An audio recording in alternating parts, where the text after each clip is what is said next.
Hello, ladies and gentlemen. I am Sir Tommy P., Defender of the Faith.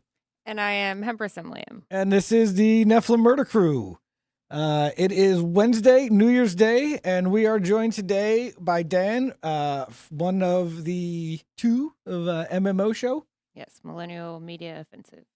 So half Yes, is half. how I meant to say that. One of two or half. Very fast fraction work. I love it. Yeah. It's been a rough last night and day, and I'm just trying to piece this and get through. Yeah. I'm with you. I got up around like 11:30 today. That's what time we got up today, actually. That's exactly the time Yeah. we got up today. Missed church and all. Yeah, at that point, I felt more like a deviled spirit. When I woke up, I was like, oh my God. Oh. Yeah, I'm gonna start doing dry January. I always count the first as part of New Year's Eve, so Oh, right. the second Yeah. onwards, It's just dry a, January. a continuation of New Year's Eve. Yeah. Right. Yeah. So, Good evening, everybody. yeah, evening, everybody. What up, Haram, JC? Eamon's here. Yeah, sweet. Emily was here earlier. All right. So our guest Dan hosts a podcast called the Millennial Media Offensive. You can find them over at RubyRidge.LoL. And if you don't want to end up on a list, I suppose you could just go to mmo.show. I prefer the Ruby Ridge link. I though. know, I do Yeah, too. I everyone love it. does. I love it. Everyone That's the does. one. That's the one I love putting out there, and I always get a chuckle when And people. It sounds like such a fake link too. It It's really like, does. oh, RubyRidge.lol. Like, no, Yeah. seriously. You're like, no, try it. I promise you, it works. Oh, Happy New Year, Squatch. After our show, we're gonna raid your stream, Squatch. So. Oh yes. Everybody, stay tuned for Pesky Pets podcast. Anyways, back to what we were talking about. And half a rumble in here. My gosh. Oh yeah. So the culture on Rumble is quite similar to the no agenda chat room culture. That's like I really liked that about no agenda is like there's that live chat room, and then MMO, you guys also have the live chat room, and I like that. But the live chat room doesn't like me. It'll kick me out if I let the screen time out, and then I have to log back in. And then sometimes it's like, "Merp, too many times to try to get in here. And then I'm just like, okay, nope, it's fine. But if you stream on Rumble and you manage to find some people in the Rumble universe, they're pretty consistent, and they're a majority of the show. So Yes.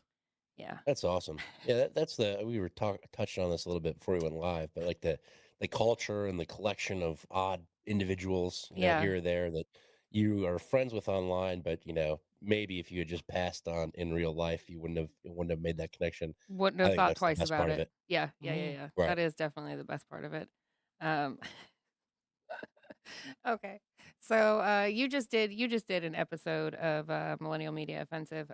So just. Yeah, you just ended Yeah. it. So it was a rough one too. I'm a little congested and day-quilled out. So I have not been able to catch an entire show live in a long time. So it was really nice to be able to do that right before we did our show. But you guys have been doing that for 3 years now, over 3 years now. Yeah, You're at 3 years. episode 151. And I like vaguely know how that started, but tell us, Dan, how did that start?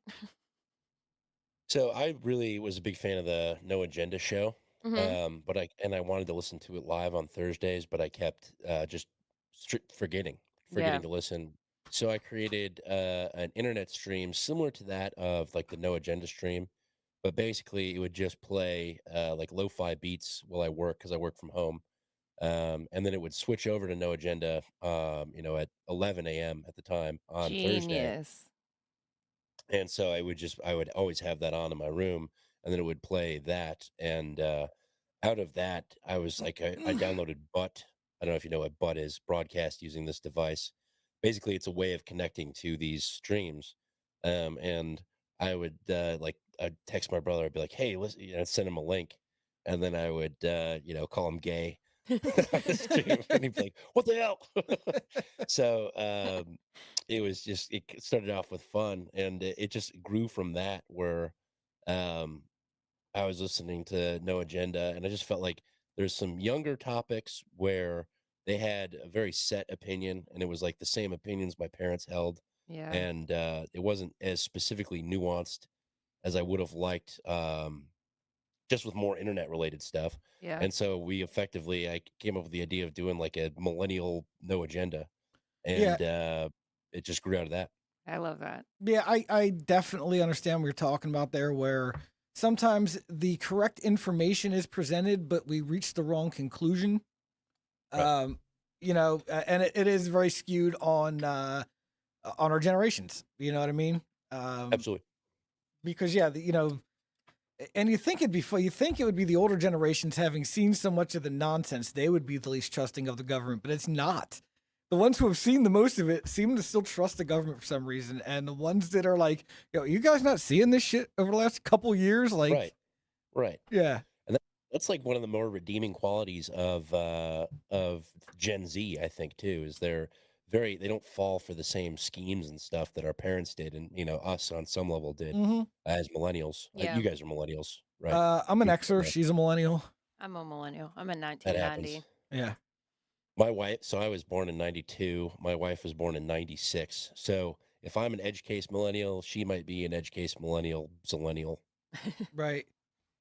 type thing. So We'll claim you on behalf of all millennials. We welcome you and embrace you. Yeah, I'm like right Awesome. on the border of that Gen X, so I claim Gen X. Like, yeah, I depending would on too. what My you si- like, some things say Gen X is whatever to 79, and others say it's up to 82. And I'm like, I was born in 80. I'm a Gen Xer. yeah, my sister was born in 82, and so she does the same thing too. Yeah, I'm not a millennial. yeah, If I had to classify Tom, I would put him more of a elder millennial, not necessarily full on Gen X, but it would be, I don't know. There's still some boomerish in there. I definitely have a little boomer in me. Yeah. I definitely do. Yeah, I fully you admit it. having an outdoor childhood gives you the Gen X title. Right, Elder millennials, most of them played video games.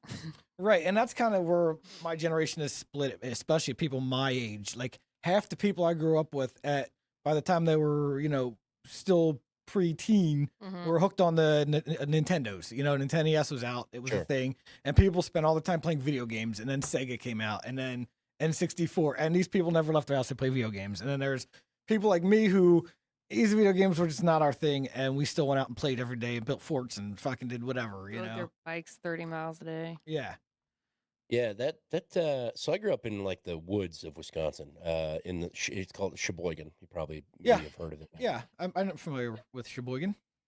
Sure. And I grew up pretty much outside. I played GoldenEye on the N64 because that was a badass game. Mhm. But I grew up, I think, hunting. The shotgun that I mentioned earlier, I think it was before the stream, Mhm. I got when I was 12. I was holding it the other day and realizing that I've had it for 20 years, which is just insane to me. That's awesome. But I grew up outside, and yeah, we used to pretend to feel the spirits of the Native Americans Mhm. and, Mhm. and just dick around, go down to the Lake Michigan, see what kind of weird stuff would wash abroad. That's good childhood. Yeah, Yeah. I think so too. Makes for a well-rounded adult. You're right there on Lake Michigan. You should did some steelhead fishing while you were standing there. That would have been great.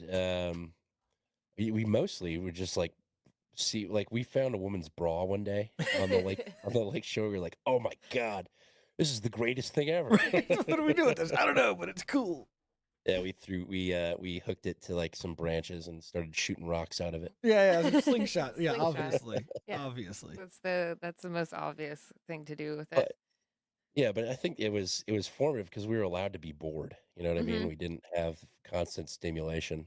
Yeah, there and wasn't we didn't something. think about shooting everyone at our school either. No, So no, Right. no. There definitely was the one kid. If you ever had a chance, you're gonna beat the shit out of him. But no, none of us had enough time and resources to plot mass murder. Right. no, Yeah. no, Nor did I Just have enough wasn't- hatred in my heart to just really wasn't care. into that kind of thing. Yeah, no. I remember like on thinking back on this, or whatever, but as like a youth, like between that 10 to 14, 13, 14-year-old, when you just get angsty, on those days, like when you're that young person and you're angsty, if you have like that outside lifestyle, that's the day that you go outside and you just fucking beat up a tree. You rip the bark off of it, you break some branches, you like stomp on some pine cones, you know what I mean? Like you have some sort of like a healthy outlet for that like rage. And maybe you're the kid who goes squirrel planking on an angry day. Whatever, as long as you eat them, I don't really care. Squirrel stew, man. Yeah. Oh yeah, I grew up like hunting pheasants with my dad in the woods, and then yeah, as a side journey, it was I called it planty freedom, which was a riff on Iraqi freedom, my planty freedom, Right. where I just plink rabbits with a 22 all day. Nice. They reproduce fast enough. It's all right. Yeah, you'd be That's all what I right. said. I was like, Yeah. "Oh, it's cool. It's Yeah, cool." it's totally fine. Yeah, It's good eating too. Right? Hadley wants to get into bird hunting. She specifically wants to take out Canadian geese. Oh hell yeah! Yeah. So the hunter's education, the firearm safety, all that That's crap's all on the the horizon for her. agenda for this year. And then next fowl season, she wants to be out there like in a duck blind. Yeah. Which is cool because our current RCIA sponsors are really big into duck hunting. Oh yeah, And can show us the ropes once we're ready to do it next year. yeah. Yeah, ducks are one of the harder birds to hit because they're really really fast. Yeah. Yeah, So they for I have a lot of like I don't know friends from college that are kind of I don't want to say girl. They're not girly. They're just like a standard millennial man. uh-huh. If you know what I mean. Like they didn't grow up around guns. They played soccer for 20 years. They've And never done their own oil. what? Said they've never changed their own oil. Right, Yeah. right. Yeah. That kind of stuff. They definitely have never laid their own baseboard, uh, which I just did. So, um, but I we heard of for the my basement bachelor looks party. heavy. Yeah, yeah. For my bachelor party, we went trap shooting down in. We went to Cedar Lodge, which is I think a bass pro shop Mm-hmm. resort kind of thing in southern Missouri. Yeah, we've been there. We Oh, stayed yeah, that's there. the We stayed one. there 2 Thanksgivings ago. Yep. Yep. Yeah, right outside So Branson. yeah. Yeah. It's actually it was way nicer than I thought it was going to be. Yeah, So we rented really a nice little place. thing, and I had to bring down 3 shotguns. I had another friend bring down 3 shotguns. So all of my non-gun owner friends couldn't partake in trap shooting, but we did like 200 rounds of skeet and trap. And 2 of the 4 guys that didn't own guns have now purchased shotguns Yeah. after that experience because Good it's for just them. so much fun. Good. Good. That's Yeah. that's the thing that comes out of that is if you've never been around it but you're open to it because you do have a buddy who is, part of a bachelor party and there's 6 other dudes who are going to be doing it as well. It's one of those things where you're in a good environment and, these dudes aren't going to lead you wrong. Yeah. No, it was perfect. That was Whiskey, steaks, and guns. It was Yeah. my ideal day. That was one of the things that shocked me too when we moved to Illinois. Being Illinois, is that like a lot of the state parks around here have trap ranges where you can show up, bring your own rifles, your own clays, and there's certain rules. You can't use electronic computerized launchers, instead of use a mechanical or a hand launcher. Bring your own and shoot them. But I couldn't believe it. I was like, wow, Weird. yeah. I was like, huh, that's weird. You can actually just bring your guns out here and shoot these state parks. Interesting. Yeah.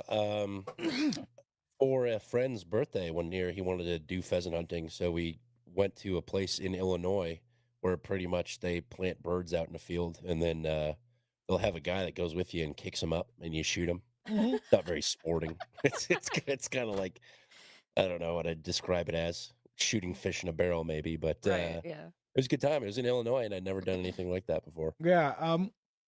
Illinois is very 2 different states. There's the North Chicago area, Chicago and everywhere else. and then you got the rest of the state that doesn't really abide by those laws. Sheriffs all over the state just don't enforce a lot of this nonsense. So, and then also I didn't realize Illinois is one of those weird states where there's separate laws for Cook County and then the rest of the state.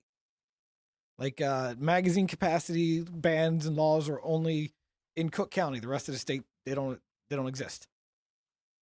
There's Right, in Cook County, you can't have a magazine that's less than, it's gotta be longer than the gun, so it's gotta be an extended magazine. yeah, That's the rule in Cook yeah, County. and you gotta have a switch. You gotta have a Glock Yeah, switch. and you can't shoot it straight, you gotta hold it sideways. Right. Yes. Yeah, there's just all kinds of weird laws in Cook County when it comes to that. I don't know.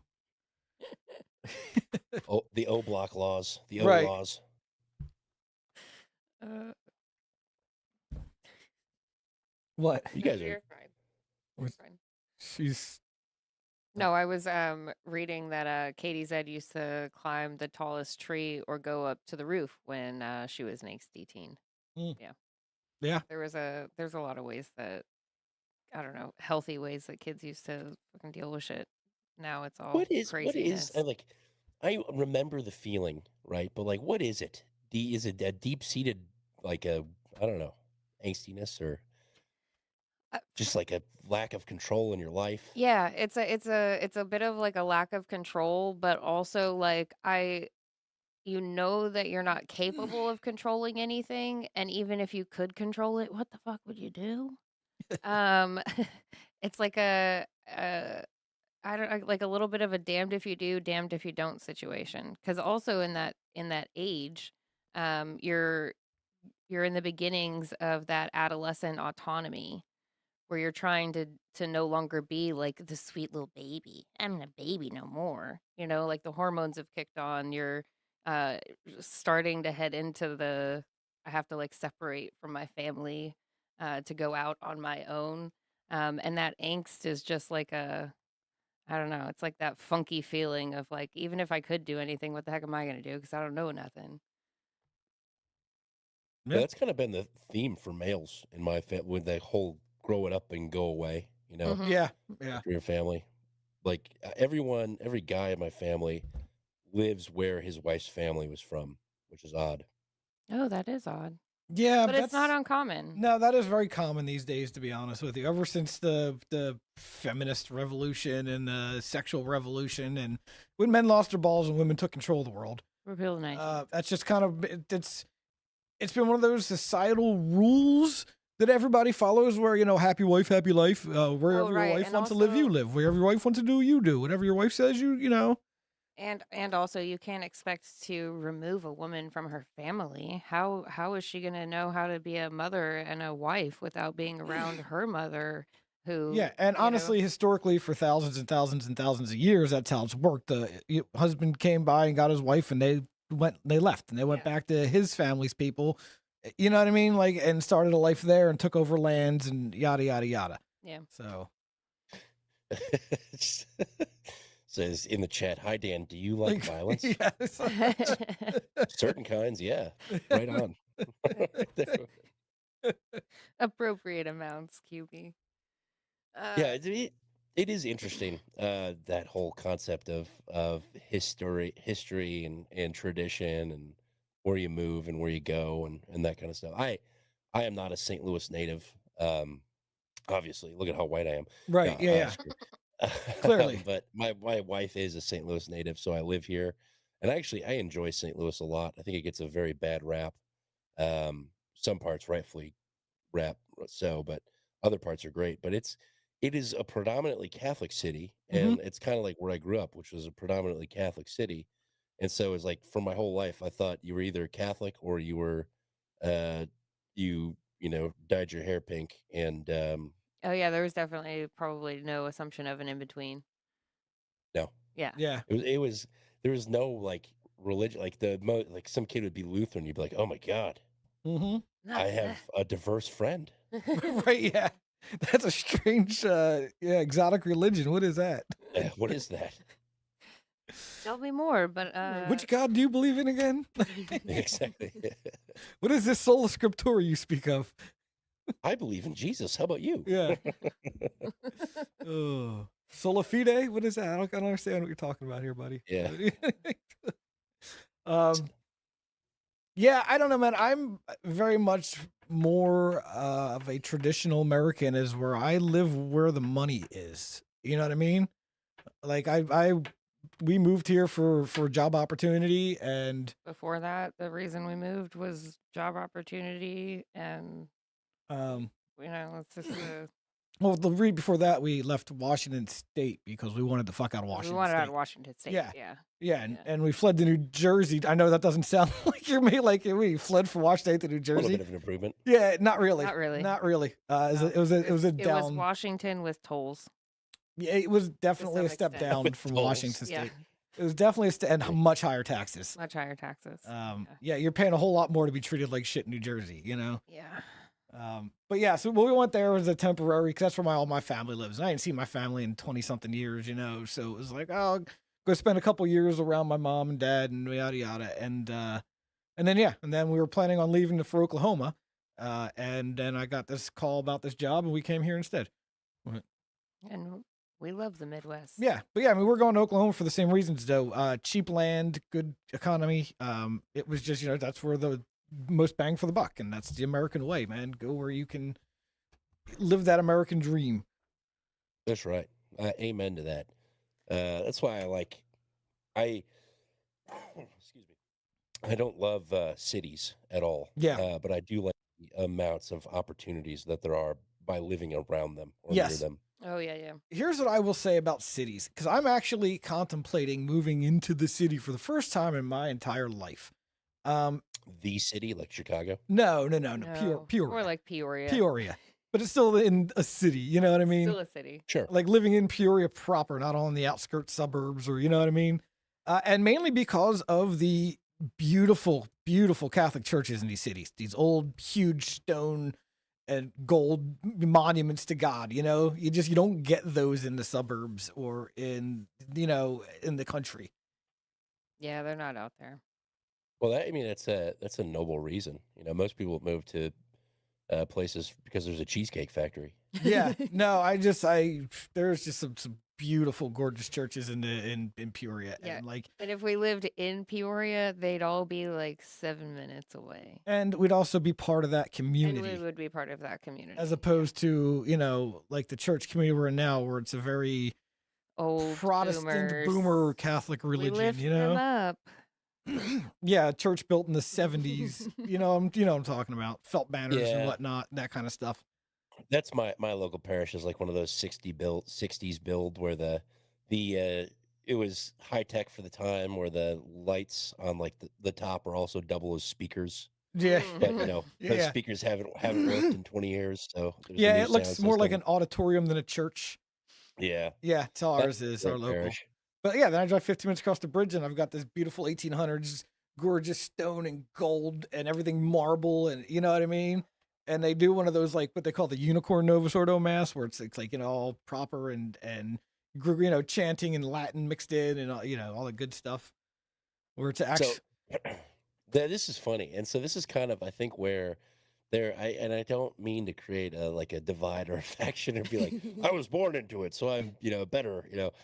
No, but no. it's like there's a Throw definite your difference. throw your cradle around. Yeah, there's a definite difference between converts and like people that are born into it. Mm-hmm. Where saying you're Catholic, if you were born into Catholicism, it doesn't really mean much. It's kind of like Jewish people. Yeah. Jewish people, they're like, I'm Jewish. I was like, oh, do you go to synagogue? No. Nah. Right, I'm yeah. Jewish. Same thing with And- Catholics. Yeah, you go to church. I go on Christmas and Easter. If that. Yeah, and so it's really interesting. So like, I married my wife, and my wife also came from a Catholic family. My in-laws go to adoration like every time they offer it, pretty Right. much. They go. My father-in-law is an usher at his church as well, and so they participate, and so they're participatory Catholics. And so that's the family that I grew up into. We go every Sunday. We'd sneer at people that we didn't see when we were there for Easter or for Christmas. Right. We didn't see you here last week. Yeah. It's That kind of stuff. so good to see you. It's been a while. Right. But what's funny is like you go and you've been going to this church for years, and so you see these people, and these people are like sort of your friends, but like these acquaintances that and then a lot of times you'll meet up with them outside of church for some event or something, and it's just like that's very much like the whole Catholic thing. And then you converts come in, and you guys are like, this is actually correct and this is that and that, and we're just like, whatever, man. But yeah, I don't mind it whatsoever. It's just like it's like a different level of dedication, I think. And I think the converts are always more dedicated to the faith than us natural borns. Yeah, I definitely will say this. I make it a point to say this on the show all the time as I'm criticizing most Catholics or just, the Novus Ordo Church as a whole is like, look, I don't listen to me. I'm an idiot. I'm not even I'm not even a confirmed Catholic yet. I'm just some guy coming in and like trying to do this thing. And I'm just, so I just, yeah, I have trouble telling cradle Catholics the wrong. You know what I mean? Because what do I know? You've been doing this Trust me, for Your whole life. you definitely know more than most cradle Catholics. I'll tell you that much right there. Yeah, I mean, I'll give you If- that, but like, I have a hard. I'm trying not to come in and just stir this shit up right away. You know what I mean? Like, Well, it's a lot like people that get their citizenship in the U.S. You know, yeah, like if you ask a standard person who assassinated Abraham Lincoln, people won't know. yeah. Those Yeah, idiots think John I've got Wilkes no clue. Booth did it. Yeah. Yeah. No, no, yeah, I hear what you're saying. But also as somebody who is not born in the faith and is exploring it and coming into it and trying to learn about it, like you said, that's the thing the converts have is they start reading and watching videos and learning about the faith that necessarily cradles maybe didn't because they just grew up in the church and this is what they Yeah. saw, so this is what they emulated. And I don't need to look any further than that. You know what I mean? And then the other thing is that we have, by we I mean like converts, you have an entire somebody's like the cradle Catholics, like that's their entire life. They've only ever known to be Catholic in these Right. traditions It and was this it was handed to him. and Right. yeah, exactly. Like it's an inherited thing. And it's like I know that me at 35 years old, I'm never going to have like you have more time as a Catholic than I do. There's nothing I can do to outdo that, right? Like there's no magic Catholic thing. There's no amount of penance. There's no special anything that'll give me more time in the church. And so it's almost like a trying to make up for that lack of time within. So it does seem almost like a overzealous autistic info dump type of behavior. Right. Uh, but but really it's just like some of it is just like excitement and interest or like fascination, like, oh wow, I have read this, but I don't see this behavior modeled. I wonder why that fell away. Or like maybe it's not as important, and so sometimes it's almost like being like legitimately being the outsider coming in and like just trying to figure it out real quick and learn the quickest way to try to assimilate. Yeah. Sure. Um, Yeah, that's an interesting perspective that I hadn't considered. yeah, because like I mean, somebody who grew up in Novus Ordo Church, they grew up and they see the mass every week, the same mass they go to, and that's the mass. You know what I mean? They don't that's the mass to them. Somebody who is coming in new to your church, and like this is the problem I have with the church we currently attend, Blessed Sacrament, the main one we go to, where we're going through RCIA, is the longer I go there, all I do now is sit there and point out liturgical abuses. It's like that's all I can do with like the whole mass. I'm like, well, I know, I mean, I've read the documents, I've seen the things. I know this is supposed to be this and this, and like this is you're doing that wrong. You're doing that wrong. Why is she up there? Why is this person doing that? Like, you know what I mean? Like, why do you have Eucharistic ministers at every single mass? That's not necessary. Stop it. You know? Right. Yeah, that's there's the main difference. Like I go to church. It was church. So like every parish, I mean, I don't know if it's the same with your parish, but like in St. Louis, every parish has two priests. Yeah. And like there's the good priest and then there's like the priest that's just kind of there, bat and cleanup.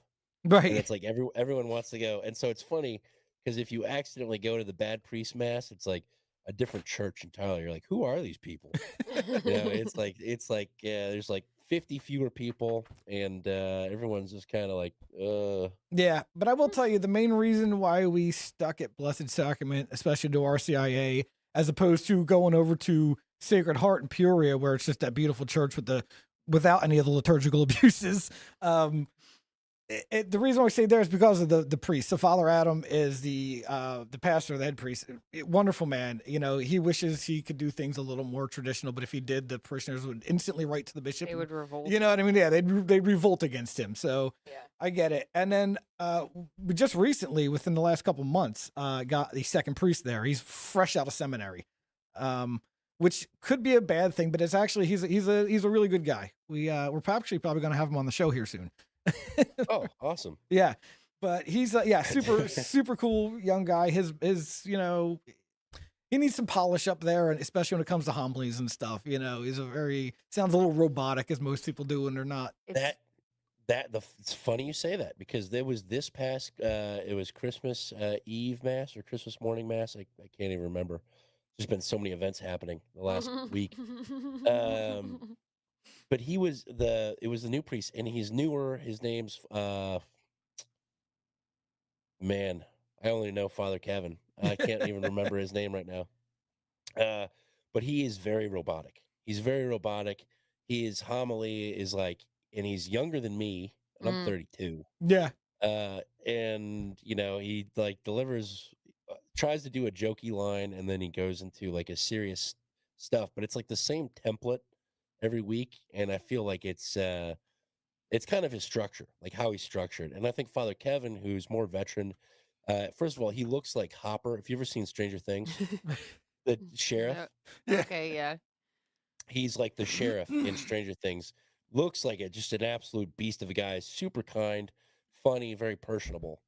Nice. And what I have found through my years of Catholicism is that the best priests are oftentimes the guys that didn't know they wanted to be a priest at the age of like 16. Some of them went out and lived life for a little bit and then felt the calling. Yeah. And they're oftentimes the most relatable and the best at packaging the dense and sometimes complex, or the sometimes dense and oftentimes complex concepts of Christianity and Catholicism, and pretty much packaging it in a way that's easily consumable Yeah. to the masses. Yeah, them going out and living some life and having a bit in the quote unquote real world gives them a relatability once they do Yeah. go into the priesthood. There is a sect of priests that are known as second vocations, and these are a lot of times men who's are widowed, their wives are dead, usually killed some acts. Either way, they were married, then their spouse passed away, and then they decided to become a priest. And some of these men can be some of the best too, because again, like you just said, they've actually got real world experience and real world. Like they've known what it's like to love and lose, and you know what I mean, and have a life the like complexities of it all. Yeah, exactly. They're just much more relatable because they understand the complexities of just average everyday life that most priests probably don't understand, because they went from mom and dad to college to seminary to living at the rectory. You know what I mean? They're just they don't quite know the struggles of everyday life that most people have. Yeah, yeah, and there's part of me that really loves the idea of like being a single guy that gives a nice speech every week, once or twice. Yeah. But there's that other part of me that just loves my wife Right. Yeah. so much Yeah. that I could never imagine ever living without not her. not having the Yeah. Well, I opportunity mean, to be marriage with is a her. vocation as well, so. Yeah. So it's not Yeah, like it you is. gave up one for, you know what I mean? They're both vocations are equal. Oh, since we're speaking of priests and homilies, did yours mention vocations at all through any of the recent masses that we've been to? Not that I recall. Oh, weird. Because we have a habit of going to pretty much any church we can get ourselves into. Yeah. So we of all the different services that we went to, it was 3 different churches. Homilies included bits, and it was mostly, I think it was like Holy Family was when this one was mostly talked about. Was that marriage is a vocation, and it's actually the vocation that the church is suffering the most in. Like the amount of priests that we have today versus like 1970, we have more priests now. The amount of actual like Catholic Married couples in marriages the Catholic Church is down like 200 and something something, percent. 70 Yeah. something percent. Like we were talking like 400,000 in the 70s to like 95,000 in like 2022. Yeah. And it's Well, I mean, oh, go ahead. It makes sense to me, numbers wise. Like my brother-in-law, so this is my wife's brother. He married a half Iranian lady, and they Hmm. didn't get married in the church. And like her parents are some of the most devout super Catholics that I know. And so that was a big, well, first of all, it was a big thing to them, Yeah. obviously, and a very sore subject. Mm-hmm. Um, but I keep hearing that trend. I've got friends that I went to college with. I went to a Catholic university, SLU, St. Louis University. Um, and some of them aren't very religious either, and they didn't get married in the church either. And so it makes sense that those numbers would be the way they are, but it is definitely different. Yeah, it also makes me wonder when Catholics insist on getting married outside of the church, and then especially not getting their marriage convalidated after the fact. Uh, it leads me to believe that they don't think it's going to last, and they're leaving an open window for annulment down the road. Because It's possible, most annulments are given under defective form, which means you weren't married in a Catholic church, therefore your marriage wasn't valid in a Catholic church, so you're annulled. You know what I mean? right? So it kind of seems like that to me when Catholic people intentionally don't get married in the church and then don't get their marriage convalidated. It's like you're clearly leaving this open because you don't think it's going to last, or you're banking it won't. So you want to be able to get an annulment down the road. Need your escape hatch. Yeah, yeah. That's That it is could an be part of interesting it. theory. Yeah, Um, I think so. I could be wrong. I don't know. It's just why, like, I don't understand why a Catholic wouldn't want to be married in the church, or like I said, at least get their marriage convalidated after the fact.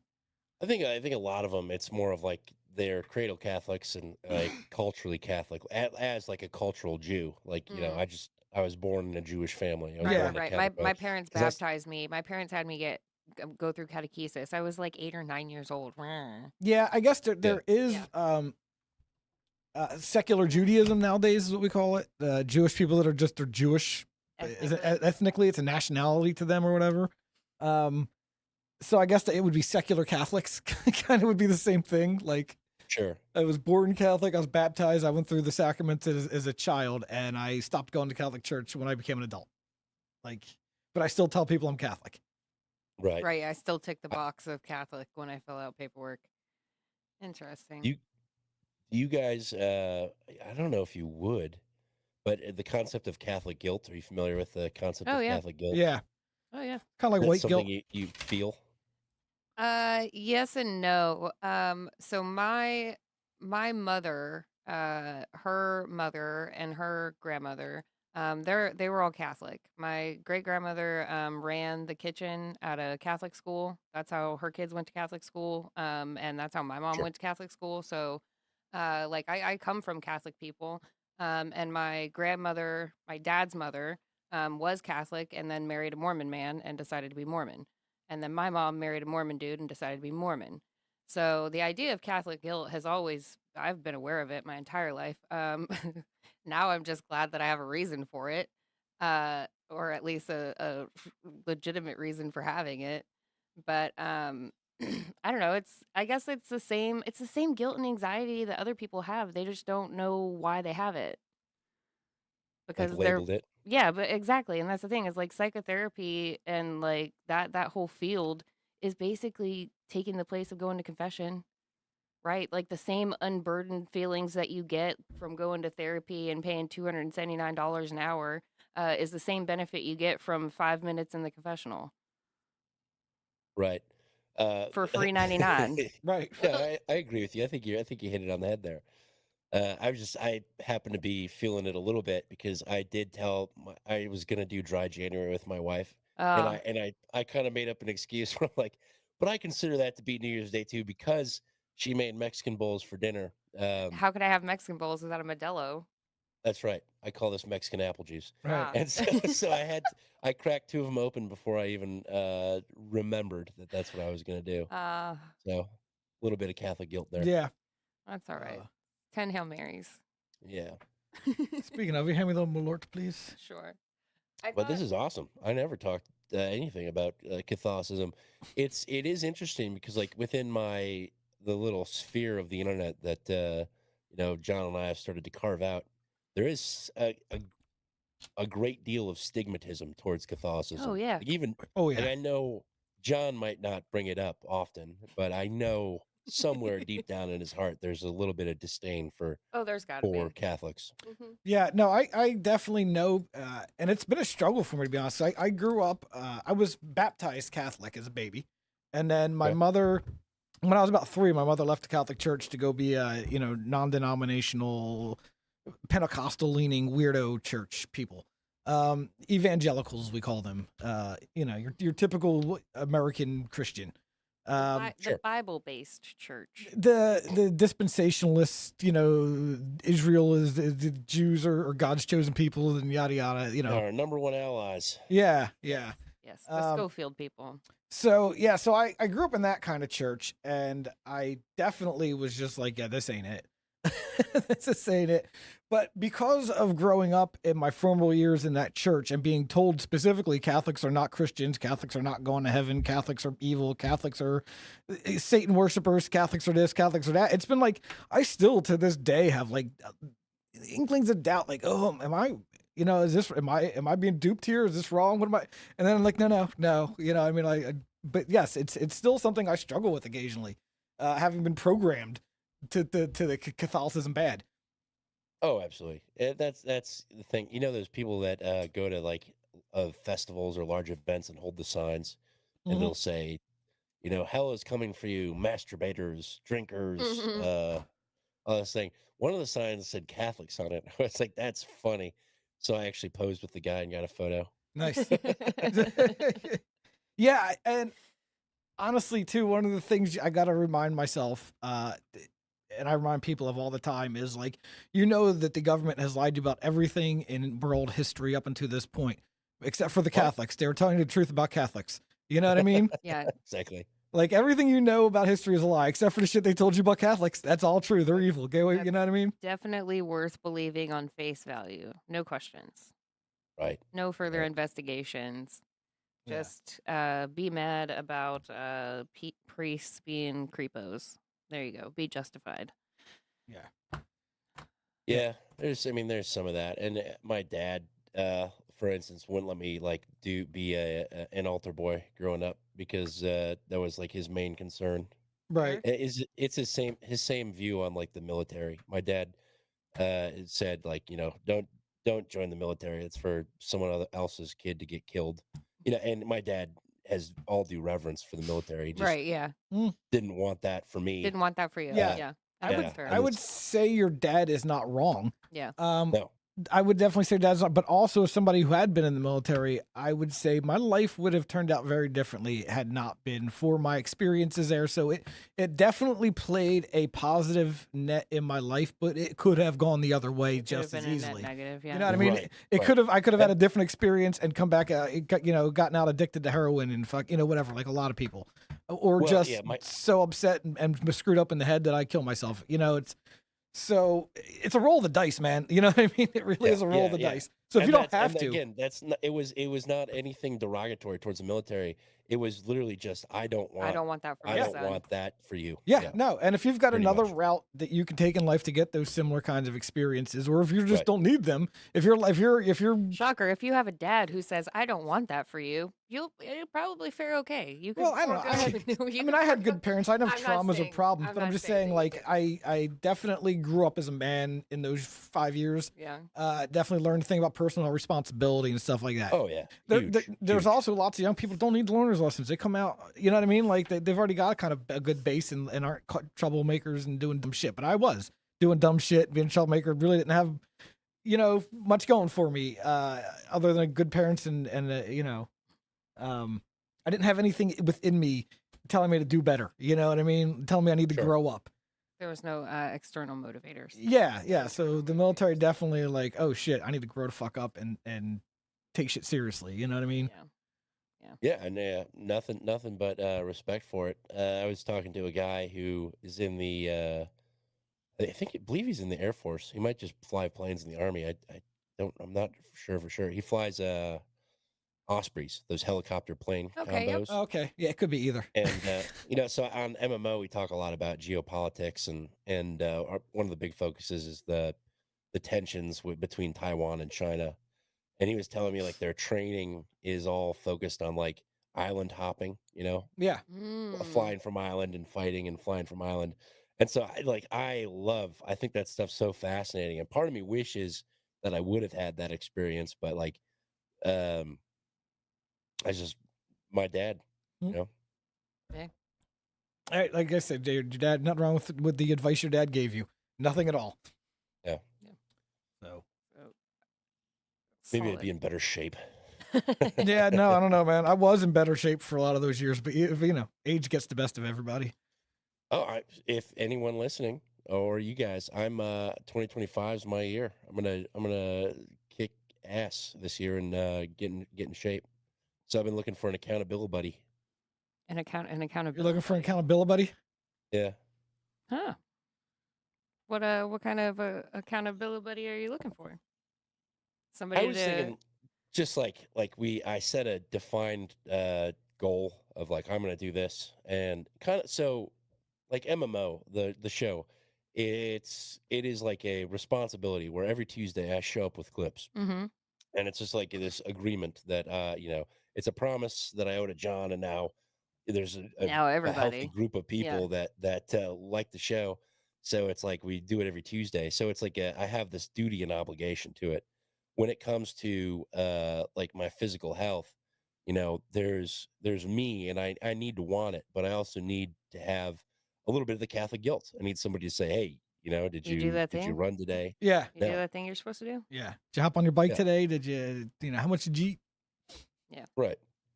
I felt like a piece of shit today because I rolled out of bed at 11:30. Yeah. But I also, was in no shape to be anywhere else before that. So You're Yeah. busy sweating your sheets. Yes, Right. but that wasn't That your should fault. have That been a was show sick. title. I can't believe that didn't make it Sweating. to the I sweat the bed. That's Yeah, what sweat I the was bed. saying. Yeah, sweat the bed. That's what Yeah. it was. I do that all the time when I get sick, man. Like, I just drenched the whole side of the bed. It's I'm with Elise. It's a gross thing. Mhm. Yeah, she's a nurse too. Yeah. So it was kind of funny because even she was grossed out. Yeah. I was like, It's come just on. it's just like all of that came out of you, like all the little holes on your skin. That's where all that came out of. Yep. Ooh. It's weird. It's really Ooh. weird thinking about all the little holes on my skin. Just leaking water. Sweat leaking water. Yeah. Yeah. Ugh. Leaking all your toxins that were ravaging you. So Yeah, it was Yeah. alcohol and the flu. Right. Oh well. Well, I So- don't know. The alcohol probably killed off some of the flu. Yeah. The I was thinking fever got kills the the rest. germs. my Yeah. night sweats last night were from the alcohol. Ugh. Yeah, I went to bed with the spins and I was just repeating in my head, mojitos, spumante, malort. Mojitos, All the things that you did. spumante, malort. Like, cause he was nice and he was like, you probably shouldn't have another one. And I was like, you're so smart, so smart. I am so drunk right now. I don't need another one.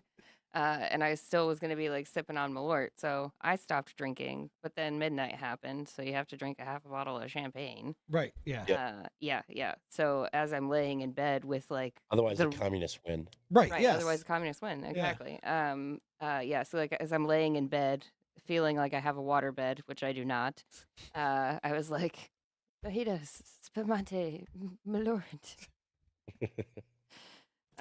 All the bad choices. Yeah. Yeah. Oh, the bad choice. Yes. And then I missed mass today because of it, and I was really upset with myself about that. Yeah.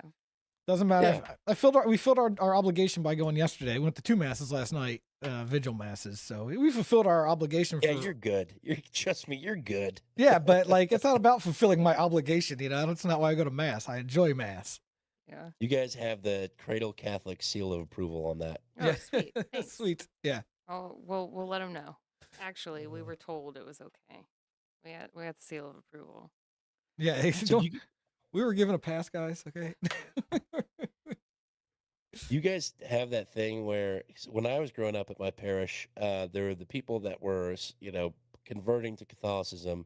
They would bring them up by the altar in the middle of Mass, right before the Eucharist, and then kind of release them from Mass to go do their studies or something like that. So, yes, but no. So we had our rite of acceptance. Yeah. The rite of acceptance where they brought us all up and they blessed us, and then the whole church found out who we were. Yeah.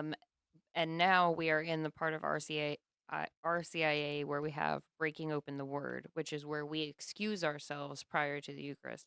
So it's right at the apostles, right at the creed. Yeah, right as they said, As right when the they- homily ends, as everybody gets up to say the creed, we dip out. We're supposed to all just kind of like just wander out, and everybody knows what's up.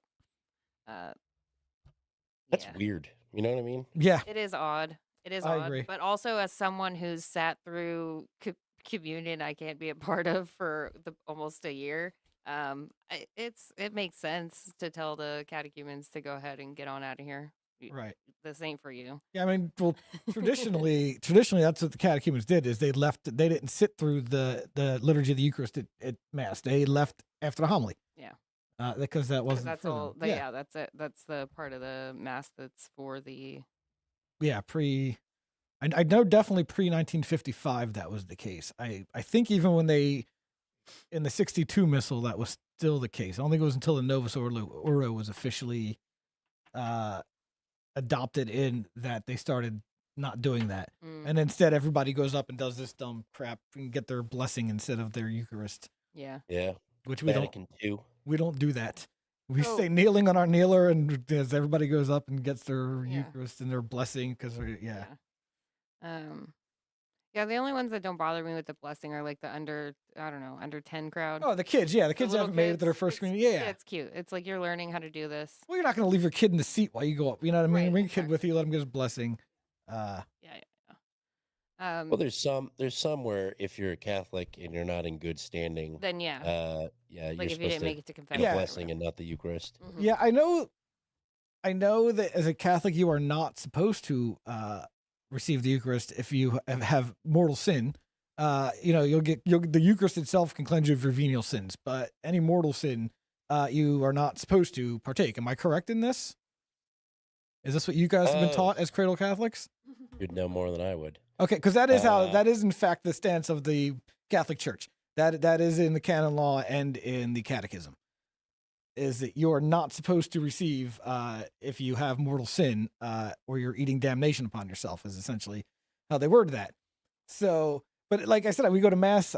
We have a pretty big church too, the Blessed Sacrament Church. I'd say there's probably 1,000 people there on a 9:30 Sunday. Yeah. The place is full. Yeah. You know what I mean? Like full. And I know none of these people go to confession, but every single one of them gets up and receives communion. So I'm like, are you guys just not being taught this, or are you all just don't care? Maybe they're just not doing anything that they have to go to confession for. I don't know. No, it's just more of It's more of I didn't murder More anybody this relaxed. week. Yeah. pretty much. Yeah. Okay. I honestly, I didn't beat my wife. I'm good. I know that we have at least 2 generations of extremely poorly catechized Catholics right now. Everybody that came up under the boomers is a poorly catechized Catholic. I'm sorry, it's just the truth. So honestly, I'm just trying to figure out the extent of the poor catechism. Really, is it like, do these people not even know the basics? A lot of them, or is it just been drilled into their head that it's not that important? You know what I mean? Like, I don't know. So I went to a Catholic grade school, and then I went to a public high school because there wasn't a Catholic high school. And so I had to do, for my confirmation, pretty much year-long classes where it was once or twice a week. We'd have these meetings, and we were given a catechism. And the catechism is an interesting thing because prior to that, I had no idea it existed. Right. So I'd read it and, like, oh, here's why masturbation's a sin, I guess. Yeah. Well, it's a mortal sin. Yeah. Owenism. Got it. Yeah. That's the name for it. Yeah. Yep. Yeah. The catechism can be extremely intimidating. It's like 800 and something pages, thousands of paragraphs. It's ridiculous, but I'm working my way through it. yeah. Although I'll have to check. But from what I understand, the current catechism, the most recent under JP2 that we use there's a lot of nonsense in it.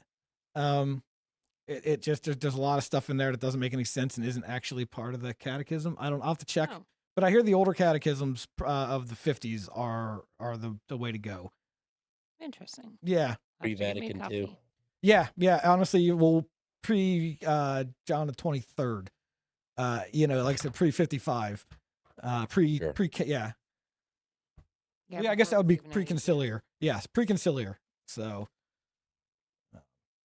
Yeah, that's the thing. Like, that's the main difference between cradle Catholics and the converts is just the amount of detail and stuff. I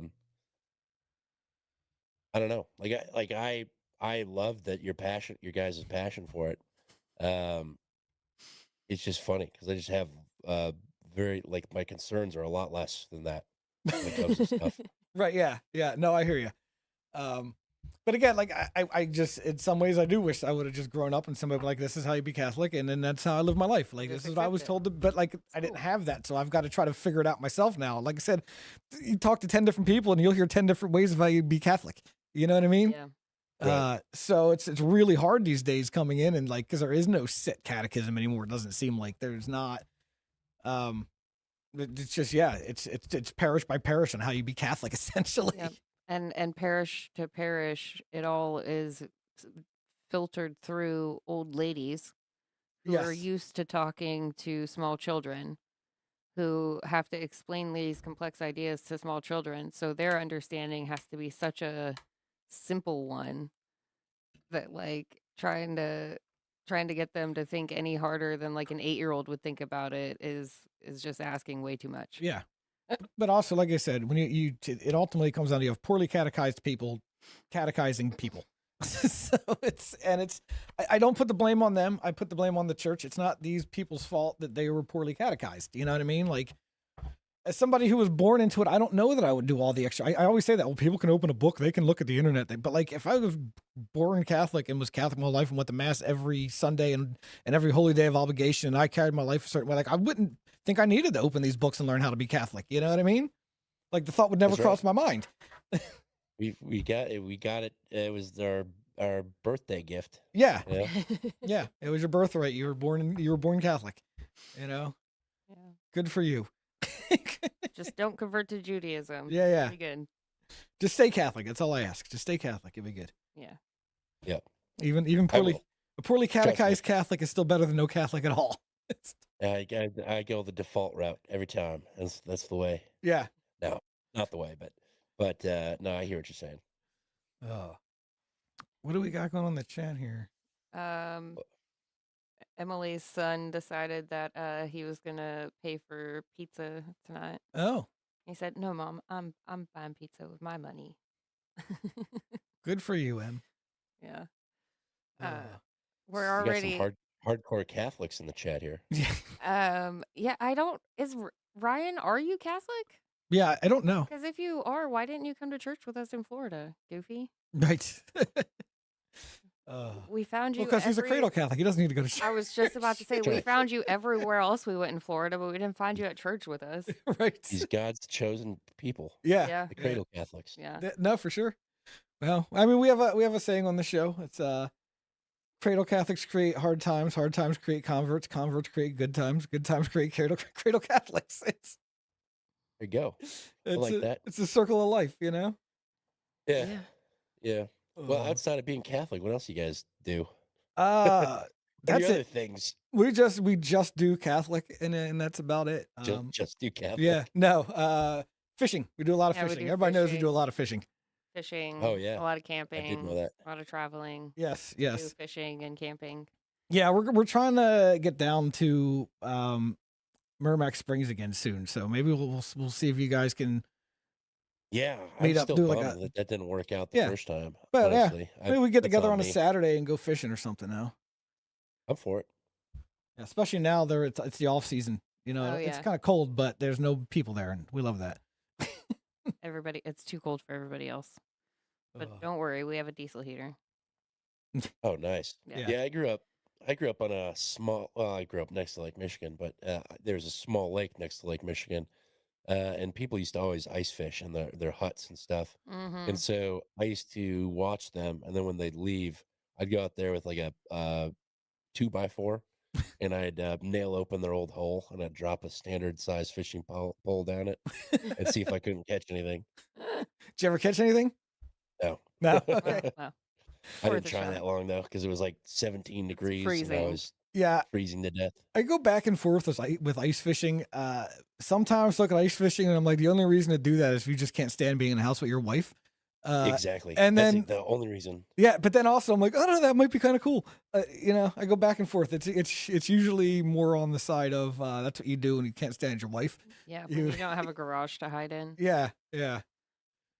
It's usually if you want to get pissed drunk in a tent on the ice. Right, yeah. That's ice fishing.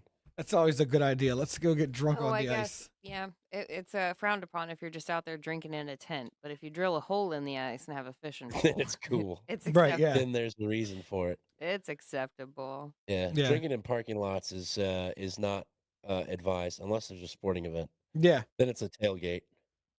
Yeah, I don't know. Society is gotten kind of weird too, where we take things to this next level it doesn't need to be taken to. Like we were fishing for years, and now all of a sudden bow fishing is you know what I mean?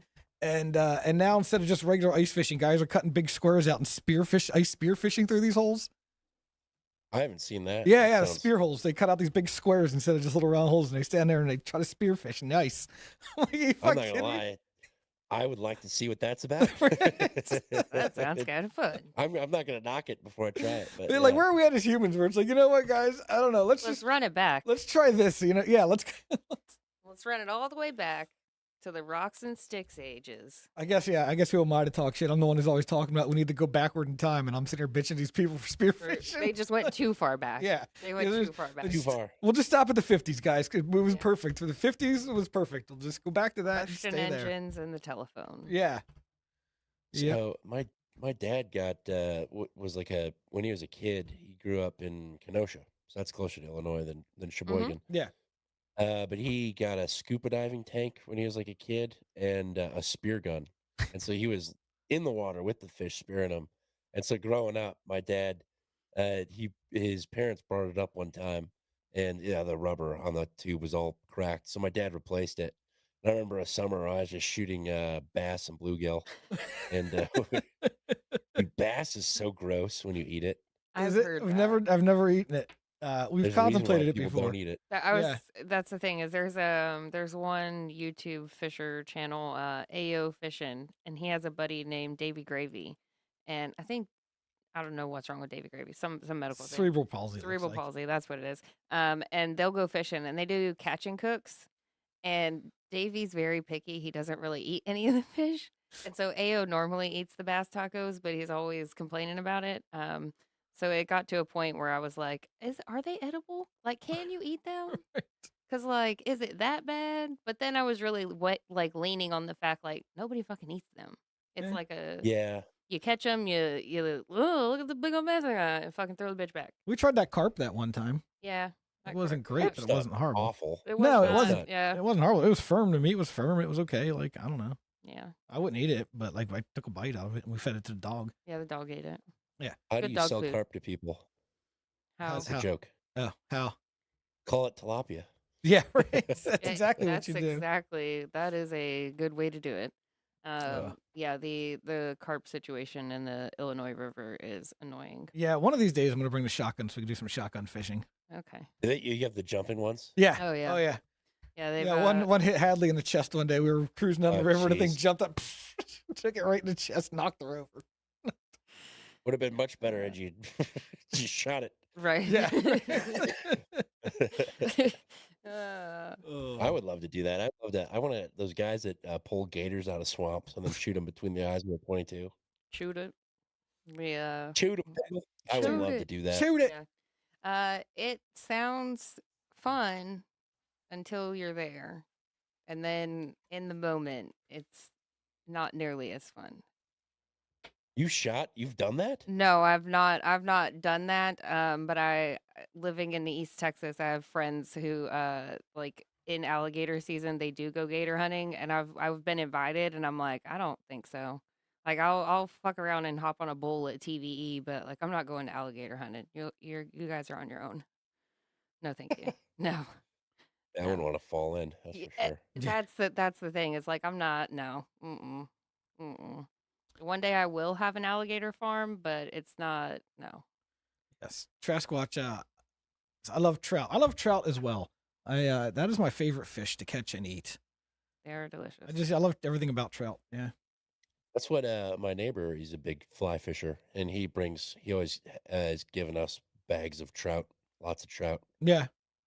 You definitely have to like even frozen trout. It's got like a 3 to 6 month window before it starts getting real fishy. I think. Yeah. I don't know. I've never let it sit that long. Yeah. He hauls it. He's Yeah. got so many bags of trout when he comes back. That's awesome. Yeah. I honestly, I did not realize Missouri was such a great trout fishing destination because it's so far south, but it really is. There's a lot of good trout fishing in Missouri.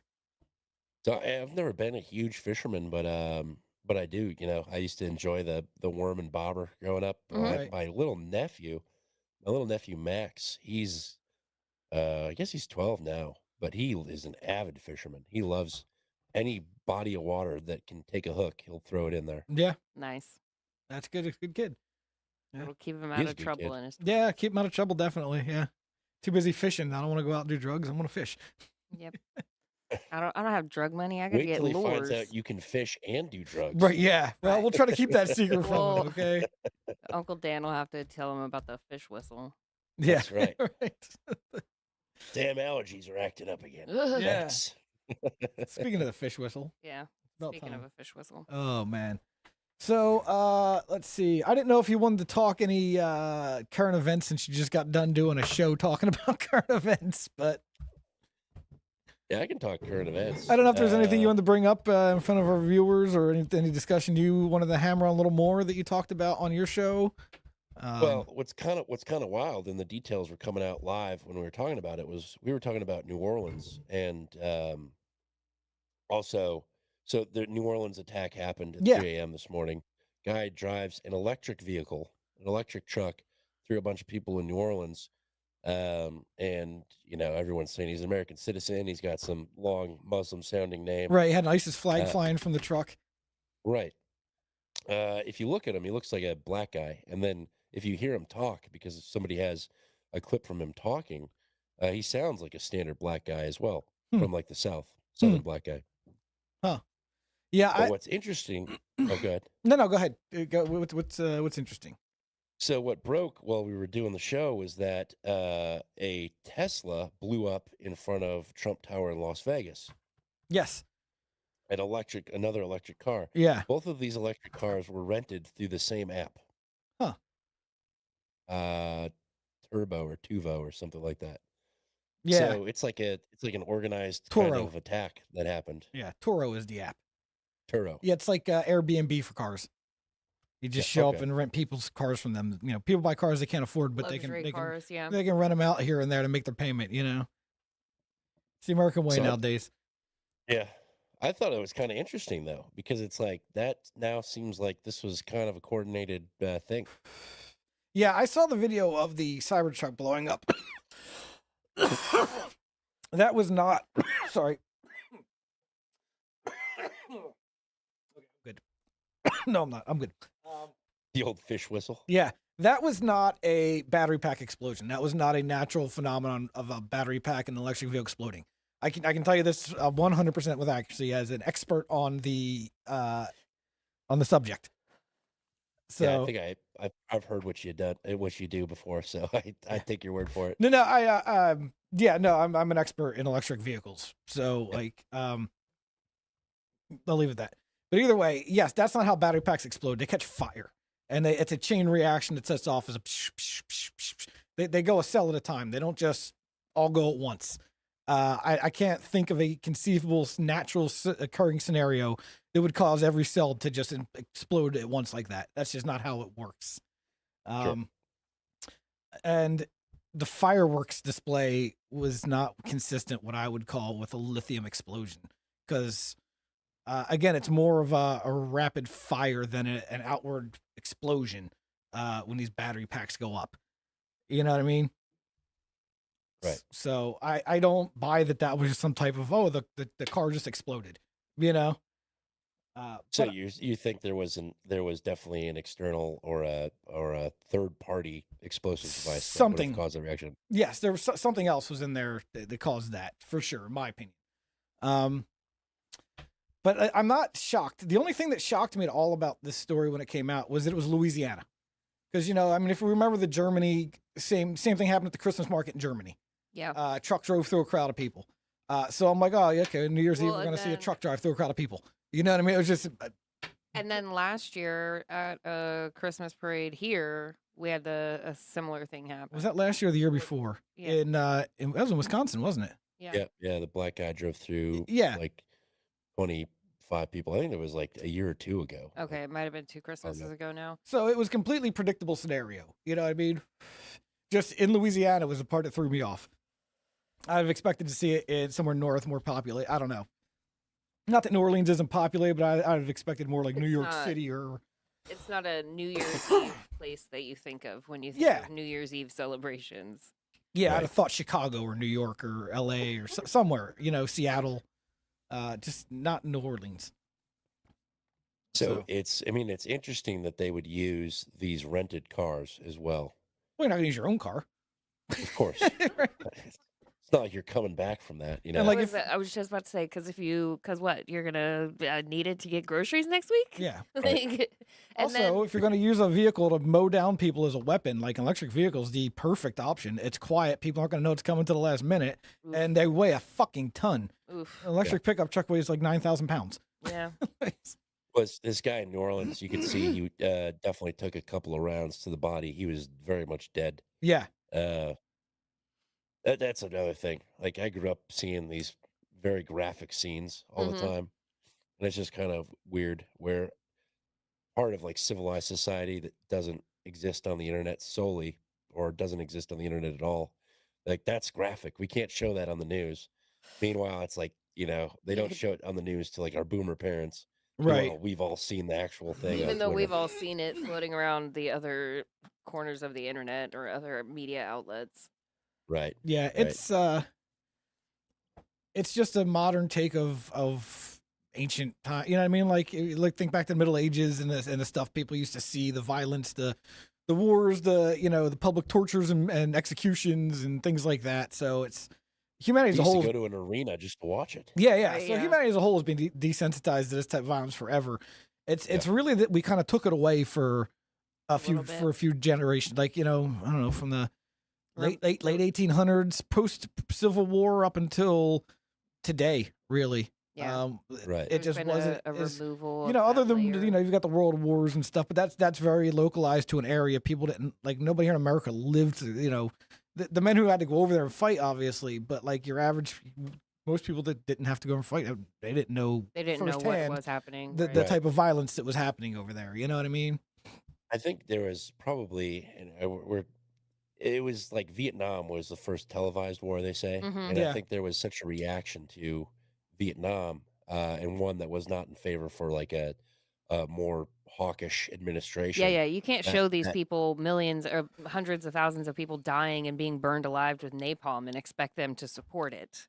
Right. Right. They're And not so- that so heartless. you pull it back a little bit, and now Yeah. it's just a blurred out square on the screen. Right. Yeah, well, as opposed to now where you can't open Twitter or X without seeing somebody dying within the first minute of scrolling. I'm glad you brought that up because it seems like it just happened Yeah. overnight. Like Yep. the neighbor murder just gates snaps and opened. shoots his two other neighbors, and it's just like the unedited video Yeah, just a of the couple. guy offing him. Yeah, or just random black people killing other black people in inner city somewhere. There's just Yeah. videos everywhere of people shooting other people now, and it was a couple years ago. It just happened overnight. Like you said, it was just like one morning I woke up and there's my phone's full of murder now. Yeah. What do you think? What do you think that is? I don't know, because like I said, it's nothing new in humanity. Like I said, this is the same shit. You used to go to Coliseum and watch people die. It's just more readily available now. But like I said, they did away with it for so many decades. I don't know why they decided it needed to be part of the human experience again. You know what I mean? But Sure. people pulling the strings and trying to control the population felt that it needed to be part of the human experience again. So get it out there, Well, What? it- Oh, go ahead. I mean, it also kind of plays to be a good, almost like a reminder, like a veiled threat without having to even say anything. Like if I show you, right, like me white woman scrolling the X feed.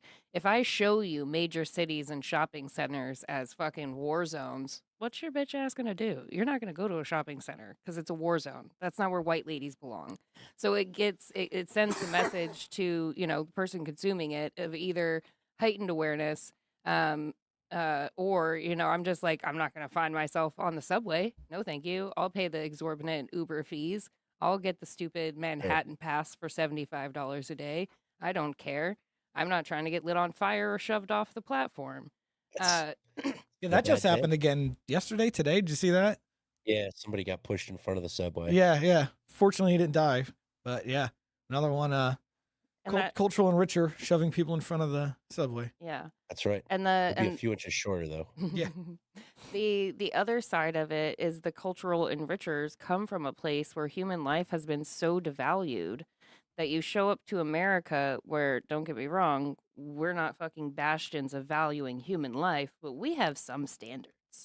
We have some Right. standards. We have Yeah. some sense of a cultural. Some things are still a no-go in polite society. you Right, know? right. Some We things. still have a culture of an attempt at a polite society, right? Like we could kill babies in the womb, sure, but like also we're not going to shove each other to get onto the subway. We're all going to the same fucking place. This isn't Right. China. Yeah. This isn't India. This isn't, you know, the sandbox where women should just be like mailboxes with eyes. Like these aren't those places. But also I- it doesn't do us any favors by bringing those people in and those cultures and not requiring them to assimilate, but we also aren't providing them anything to assimilate to. So us just being willy-nilly Americans doing whatever we want for ourselves, um, and then bringing in these people who don't have the same values that we do, but we're not reflecting our own values to them. Like it We creates don't have kind any of we don't have any set ones. You right, know, yeah. we've got standards, but we're a melting pot. We don't have any Yeah. traditions or customs or anything. Thank you. Yes, yeah, we're a melting pot. There's no fixed structures to the melting pot, Right. Right. but like there has to be. There has to be. Well, I mean, let's be honest. America was founded as an extremely anti-Catholic country and society intentionally, and this is the price you pay for it. That's- Yeah. There you go. One Yeah. of one of my you're familiar with the concept of the fourth turning or the theory behind the fourth turning? Yes.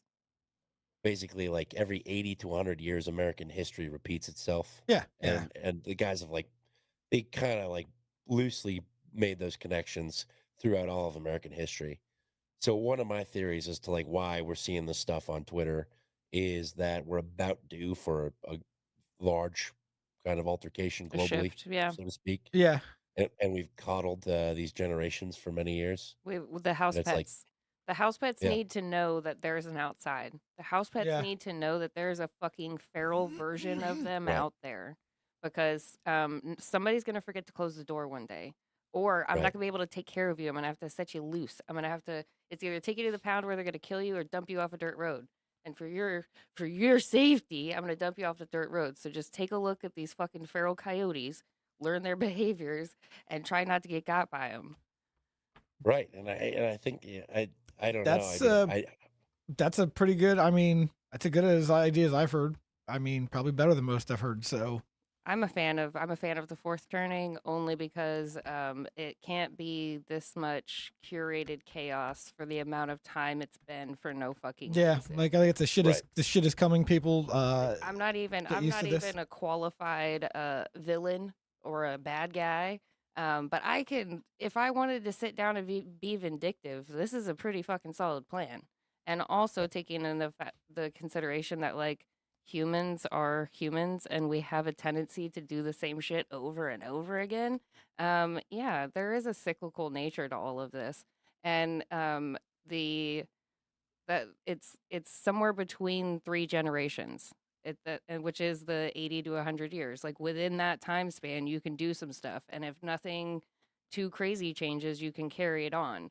But if also you want to make some changes, you have to do it in this little bit of a window that you have, and you have to make it happen fast. It has to seem like all of a sudden everything's changing. But really, it's just been the slow drip over the last 20 years. But in that 20 years, you're coming out of high school, you're getting your career field, you're chasing ladies, you're drinking, you're footballing, you're doing whatever, and like you don't notice it. We don't fully realize it until it's all like, huh, wow, look at Yeah. this. Look at this Nothing ever melting happens pot. until it does. Yeah, Yeah. exactly. Until all of a sudden you wake up and it's like, okay, I thought I was prepared for this. Yeah. Winter always comes after fall. That's what I keep saying.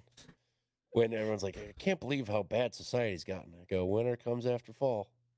Yeah. Oh, Yeah. get a coat. Right. Yeah. Yeah. Exactly. Oh, Yeah. especially with the what is it? The Arctic blast or Yeah. the Articles, unseasonably cold weather. It's like Yeah. unseasonably cold? Really? yeah.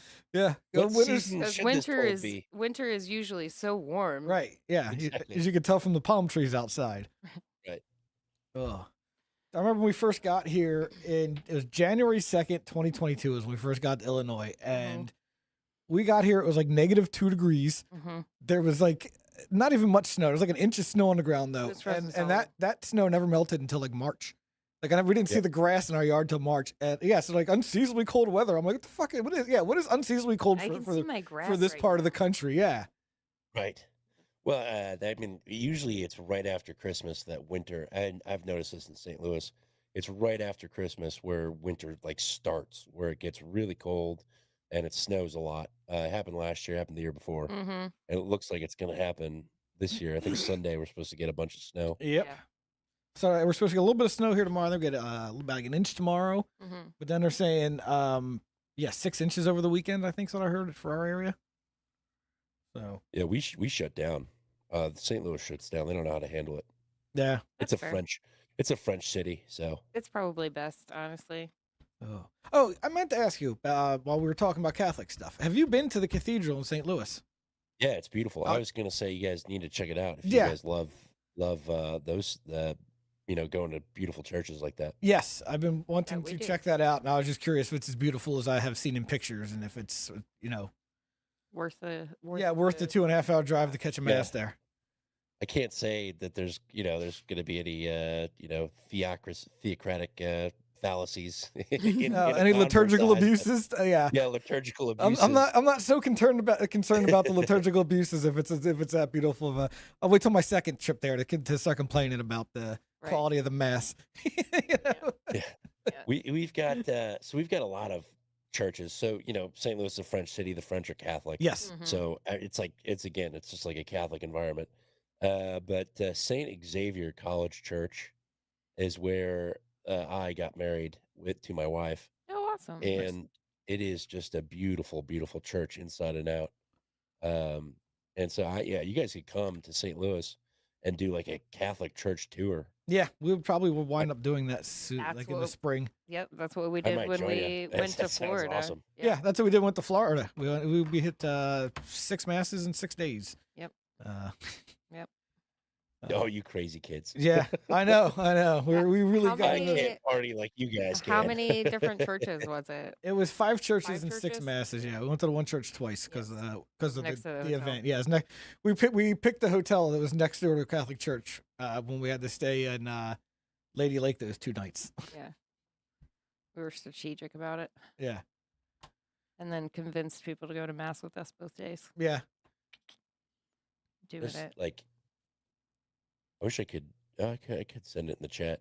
Link or just this photo of the exterior of this church. Oh, okay. You don't have to pull it up on stream just to look at it, but it's beautiful, very gothic. You gotta hit the green bubble to get you down to the bottom of the chat.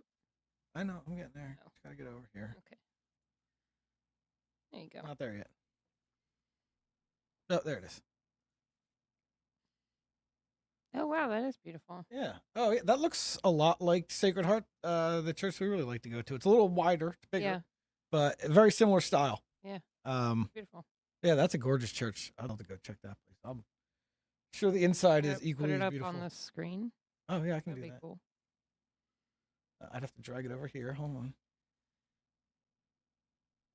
Oh yeah, it's gonna share this. Yeah, it's just big and it's pretty, and I went. That's where I went when I was at SLU or St. Louis University. Oh, I It's can't. capture on your laptop. Is it? Mhm. Okay. Sweet. Oh, that screen is, yeah. That's all right. That's right. Yeah, so there's the church. Doo-doo-doo. And that's the church you got married at? Yeah, that's where I got married. That's sweet. It's right on the corner of Beautiful. the campus, St. Louis University campus. My Okay. wife went to Mizzou, and I went to SLU. Oh, nice. So nice little Missouri family now. Right. Although Pfeiffer lives in Springfield, Illinois, and Mhm. he does the 2-hour folk hour. He says they don't claim St. Louis as part of Missouri, so Oh, well, that's unfortunate. Yeah. he's trying to give St. Louis back to Illinois, is what he says. Yeah. Oh, well, I mean, we'll take it. Right. We'll take it for the Catholic churches alone. The Diocese of Springfield, Illinois is really good. They got a really good bishop over there. They have several Latin masses in Springfield. Mm-hmm. Yeah, we almost went to Yeah, the we keep. Springfield one over the Christmas thing. Yeah, we got to get there sooner one of these days. But yeah, that's a really good. That's one of the places you want to go check out some masses one of these days is down in Springfield. Sure thing. We'll take a field trip. We'll pick up make Dan and Elise meet us there. Right. Yeah. Go Down in crash Pfeiffer's. Springfield. Yeah. Try to get to a proper Latin mass. Yeah, it's probably about halfway, Yeah, I'd say. Well, maybe no. and it's an hour for us. Well, so- yeah. Yeah, that's probably 2 hours. Yeah, it's about 2.5 hours from us to St. Louis. Okay, well, I mean, it is about halfway. Yeah, it's about an hour and a half. You guys, hour us. Yeah. Pfeiffer ended up meeting us up at Merrimack. That was cool. Oh yeah. Oh, Yeah. yeah. It The was big J. yeah. That's what I call It was funny because like they got a little lost on the way there and it was like right at dusk. And like the camping situation, there's like an e-gate that you have to have a key to get into. So like it ended up being a whole production because the e-gate wasn't working and but it was a good time. They hung out Yeah. for And like the half few the campground hours. was empty, but like they put like the 3 other people that were there like right All of around us us. were So right like together. yeah. So And it was like drizzling. yeah, It wasn't supposed to do anything, and then it started drizzling so right as trying they to were like not getting there. be all loud and obnoxious because there was a bunch. The only other people there were like right next to us. It was. It was the thing. That's always what's kind of funny because like I'll go to like a campground in St. Louis, and usually just like you bring a tent to kind of take campground, Mhm. not St. Louis but Missouri. We'll go somewhere, and then I usually end up hiking into the woods and just making my own campsite, as Right. opposed to like those gravel ones that are next to everybody. Yeah. Yeah. And I think that's frowned upon, but whatever. As Yeah. long as nobody shows up and tells you to move, it's whatever. We like to find dispersed camping areas where you can just like out in the Mark Twain National Forest where you can just pull up along a creek and set up a tent and camp there. Right. Very much. I was fall turkey hunting, which is always just a crapshoot.